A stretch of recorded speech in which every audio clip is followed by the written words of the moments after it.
3 days later, Adaeze found herself standing outside the same café, which annoyed her, not because she was there, but because she knew exactly why.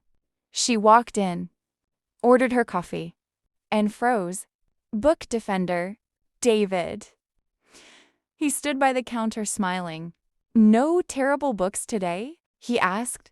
She laughed. "I should be asking you that." He raised a book. "I brought something approved by civilized people." She narrowed her eyes. Civilized people? The people with good taste? She shook her head, and somehow they ended up sitting together again, which was ridiculous because she had known him less than a week. Yet nothing felt awkward. They argued about books, movies, food, childhood memories.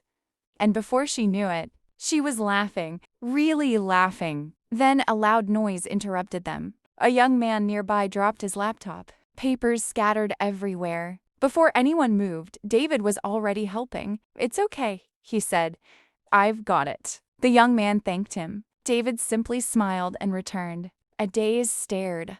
"What? You do that naturally." "Do what?" "Help people."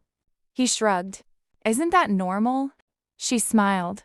"No, not everyone was like that." Then his phone rang. He glanced at it, declined the call. A few seconds later, it rang again. He laughed softly. "Persistent people." "Someone really wants you," Adaeze said. "Family." And he changed the subject. Just like that. No explanation, which somehow made her curious. Hours passed until she checked the time. "Oh no." "What?" "I've been here for 3 hours." He looked offended. "You're blaming me?" "I'm blaming your bad opinions. My opinions are excellent. They are criminal." He laughed, and somehow that laugh made her smile again. Eventually, they stepped outside. The evening breeze was cool.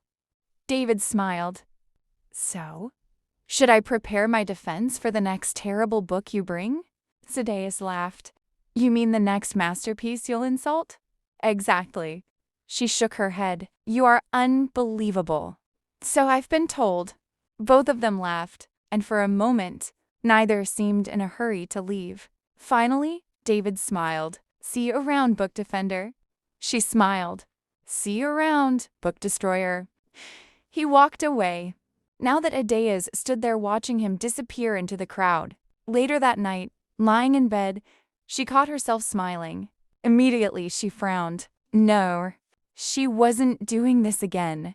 She wasn't building expectations. She wasn't losing herself. She had promised herself that. But the truth frightened her. Not because she liked David. That wasn't the dangerous part. The dangerous part was that she wanted to see him again, and somehow that scared her more than loneliness ever had.